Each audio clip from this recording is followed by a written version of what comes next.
Be excellent to each other. Party on, dudes!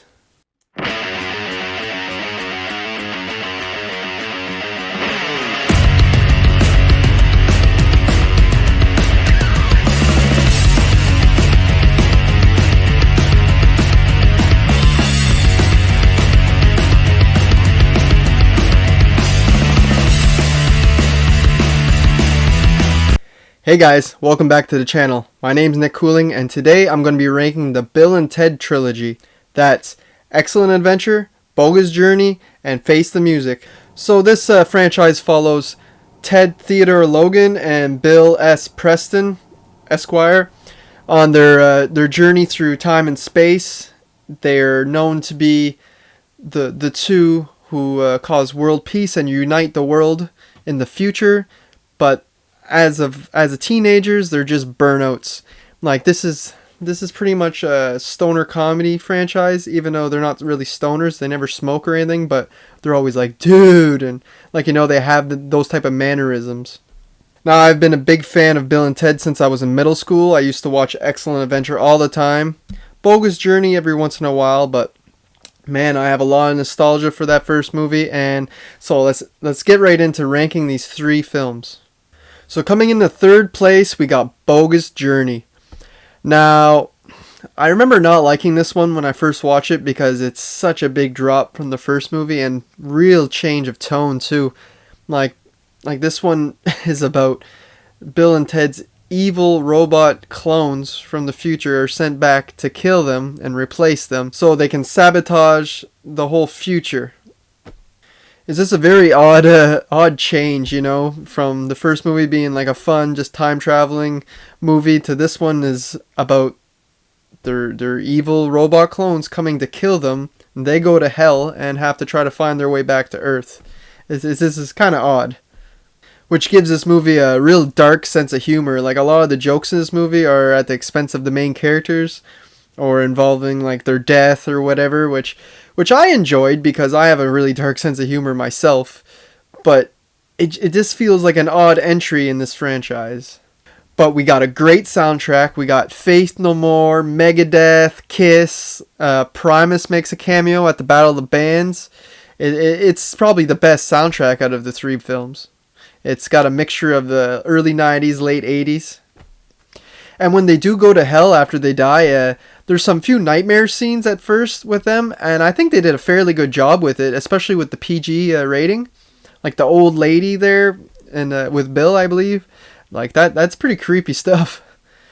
And talking about hell, we get the Grim Reaper, Death. He was a great addition to this franchise too. He's hilarious.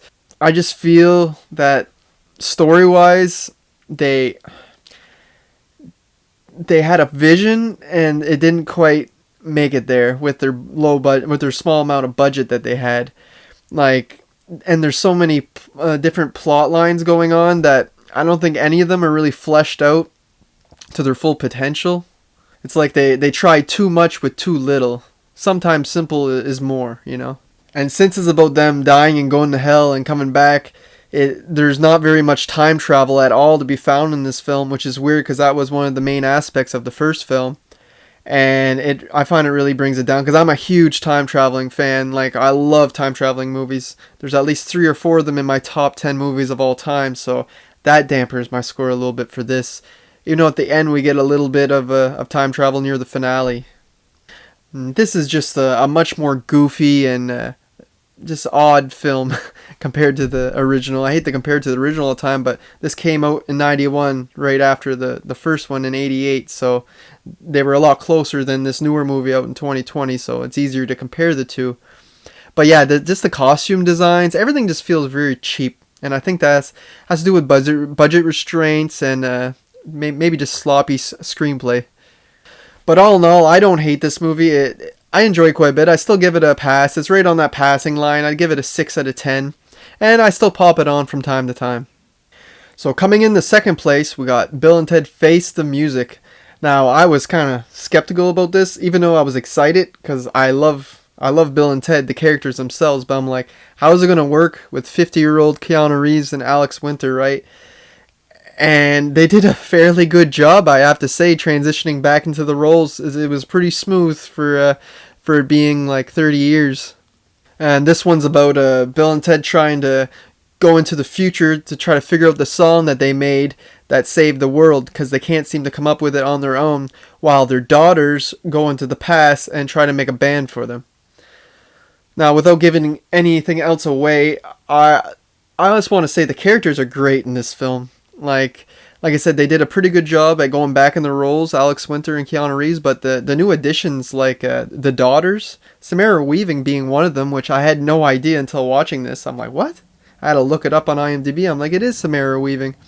And the other one that played Ted's daughter did an excellent job too.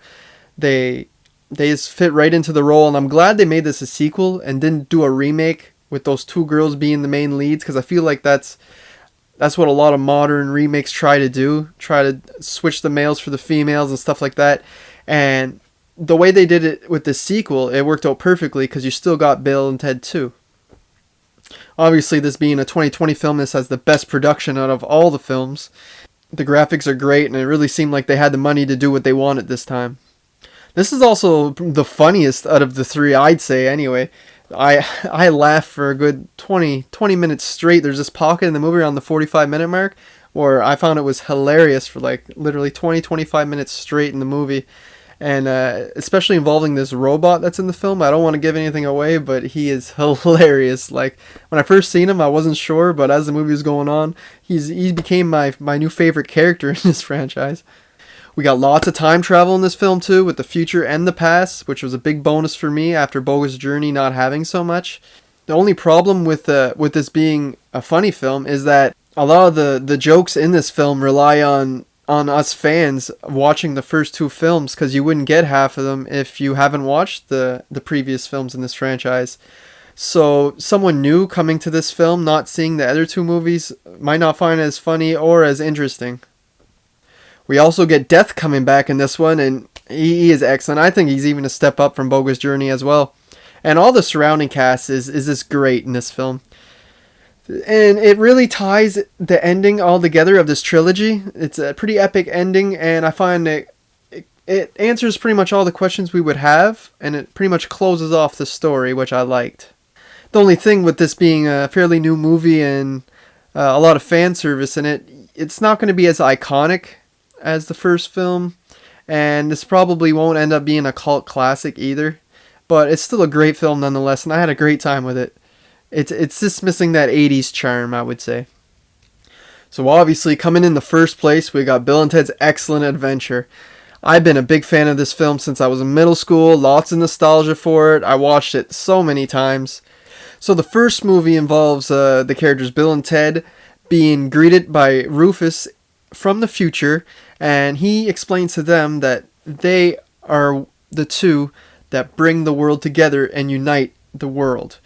Like world peace and making the world a clean place. It's all because of them and a song that they write with their band Wild Stallions. But none of this can be possible unless they pass their history tests. Because if they don't pass their history tests, Bill and Ted get separated. Ted gets shipped off to Alaskan military school. So they make sure they have to pass this test by going in the past and collecting a bunch of historical figures and learning about them so they can use them for their project at school. It really has everything I want in a movie. It's funny, has a great adventure storyline, got time travel, which is my favorite subgenre of film. So this really just stacks everything in the right places for me. And we get the birth of the characters Bill and Ted, played by Alex Winter, which I knew only from The Lost Boys at the time, and Keanu Reeves, which was fairly new in the acting scene. I didn't really know him until maybe Dracula or The Matrix is what his big role was after this. So I think they did a really good job at coming into these characters and making them their own. We also got George Carlin playing Rufus, who is almost like the guide for these characters. And well, George Carlin is a star in his own right, rest in peace. But he's just a great comedian, and it's fun to see his face in this. Just everything about this movie is just so iconic. You got the phone booths, which was I think a play on Doctor Who. Like, you got all these characters that they're bringing back from the past. Yeah, you got all Bill and Ted's mannerisms, like excellent, and just the way they talk like stoners. There, it's almost like a Wayne's World vibe. It's just it's almost infectious. You're almost talking like that after you watch this film. You're seeing people and you're like, excellent. Just their dialogue, just is iconic on its own. We also got another kick-ass soundtrack. Pretty much all these films got great soundtracks. And this one we get the Extreme in it too. Play With Me when they're in the mall. Great scene. I love it. The graphics may not be up to par when they're going through time and that, but that's expected with these late 80s movies that when it came out, it was probably not meant to be this big blockbuster that we know it is as it is today. Or not blockbuster, but more of a cult classic. And that's exactly what this is, a cult classic. And I love it. And that's why it comes in at number 1. So that's my ranking on this bodacious franchise. I hope you enjoyed it. And I'd like for you guys to let me know what's your favorite. I'm pretty sure I know what it is. And what's your least favorite in this franchise. Leave them down below in the comments. Make sure to like and subscribe the video. And that's it for today. I'll see you guys next time. Thanks for watching.